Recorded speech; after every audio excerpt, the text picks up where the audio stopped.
Hello दोस्तों, स्वागत है सुरेंद्र सिंह गौक में। दोस्तों आज बात करने वाले हैं इस वीडियो में दोस्तों लोन कैसे लें। दोस्तों जो बना हुआ मकान होता है गांव में, शहर या कस्बा में, उस पर लोन कैसे लें सब कुछ मैं इस वीडियो में क्लियर करने वाला हूं दोस्तों।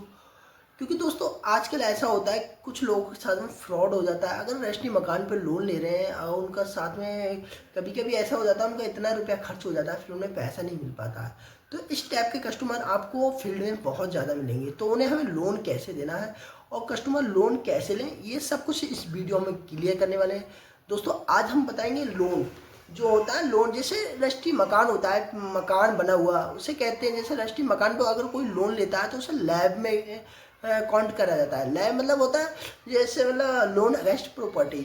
जैसे मतलब हम ये ऐसा भी लोन देते हैं जैसे मतलब 5 लाख 6 लाख 10 लाख ऐसे देते हैं। और वो हम लोन कैसे देते हैं सब कुछ बताने वाले हैं इस वीडियो में, अंत तक जरूर देखना। क्योंकि इस वीडियो में लोन के रिगार्डिंग सारी फुल डिटेल पूरी जानकारी होगी। लोन कैसे दिया जाता है, क्या क्या डॉक्यूमेंट्स लगते हैं, क्या क्या नहीं लगता है।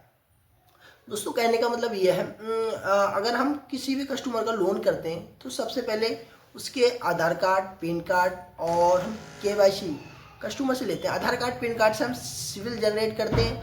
अगर कस्टमर का सिविल सब कुछ ओके है तब जाके हम उसकी फाइल आगे बढ़ाएंगे। फिर उसमें एक लॉगिन का चार्ज होता है। जैसे मतलब कंपनी का एक पॉलिसी होती है लॉगिन फीस।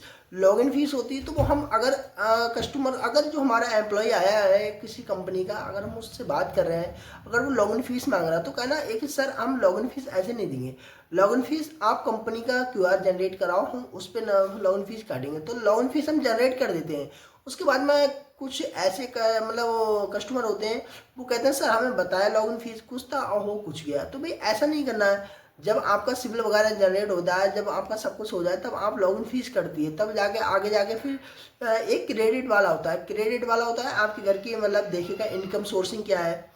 इनकम सोर्सिंग होगी तभी फाइल आगे बढ़ेगी। अगर इनकम सोर्सिंग नहीं है तो फाइल आगे नहीं बढ़ेगी, क्यों रिजेक्ट हो जाएगी। क्योंकि वो इसलिए देखता है अगर इनकम है तब आगे जाके तुम कमा के पैसे दे दोगे, और इनकम नहीं है तो कैसे दोगे, इसलिए वो रिजेक्ट मार देगा। फाइल रिजेक्ट मार देता है, फिर जो लॉगिन फीस चले जाती है, रिजेक्ट हो जाती है, फिर वो दोबारा किसी को नहीं मिल पाती है लॉगिन फीस। इसके बाद में अगर लॉगिन फीस मतलब चले गई तो आप किसी एम्प्लॉय से मांगते तो वो नहीं दे सकता, क्योंकि वो लॉगिन फीस कंपनी के ही खाते में जाती है। अगर आप किसी लड़के से जो कंपनी का एम्प्लॉय से मांगते तो वो नहीं दे सकता। दोस्तों आसान किस्तों में मैं बता दूं आपको, अगर लोन आप करा भी रहे हैं तो आप घबराइए मत। सबसे पहले सिविल जनरेट कराइए। अगर आपको ओवर ड्यू तो भी लोन नहीं होगा।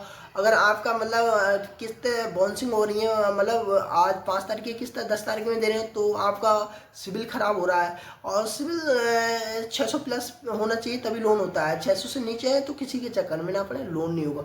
लोन तब हो जाएगा जब अब लड़का आपके आया, सिविल जनरेट कर लिया, उसके बाद में क्रेडिट वाला आया, उसने बिजनेस कंसीडर कर ली, उसके बाद में बीडीएम आएगा एफआई करने के लिए। फिर एक टेक्निकल वाला आता है। टेक्निकल वाला होता है जो आगे जो प्रॉपर्टी है, मकान है, उसकी लंबाई, कमरे कितने, क्या सब कुछ नाप के ले जाएगा। उसके बाद में आपकी फाइल सैंक्शन होती है। सैंक्शन में सब कुछ दिख जाता है। इसमें रेट ऑफ इंटरेस्ट कितना है, कितने समय के लिए लोन है, कितने समय के लिए ईएमआई बन रही है आपका, और आपका एक्स्ट्रा चार्ज कितना जा रहा है, उसमें सब आ जाता है। उसके बाद में आपका लोन हो जाता है, फिर डिसवर्स होता है। डिसवर्स होने के बाद में आपकी जो रजिस्ट्री होती है वो हेड ऑफिस पहुंच जाती है। उसके बाद में आपका रजिस्ट्री हेड ऑफिस पहुंचने के कम से कम 5 से 6 दिन बाद आपका लोन जनरेट हो जाता है, फिर आपके अकाउंट में पहुंच जाता है। उसमें हाँ इंश्योरेंस भी, जब आपका लोन पहुंचता है तो उसमें इंश्योरेंस और प्रोसेसिंग फी, जीएसटी ये कट के आपके अकाउंट में पहुंचेगा, तब जाके आपका लोन हो पाता है। ठीक है दोस्तों, जैसे घबराने की बात नहीं है दोस्तों। मैं आपको यही बताऊंगा एक लोन कस्टमर अगर कोई भी तुम्हारे यहाँ कोई भी एम्प्लॉय आ रहा है तो उससे कराइए, मगर उसको मतलब अपने हिसाब से ही कराइए जैसे मतलब मैंने बताया सब कुछ इस वीडियो में। अगर दोस्तों आपको मेरी वीडियो ये स्टेप के अच्छी लगी तो वीडियो को लाइक और चैनल को सब्सक्राइब करके जरूर जाना।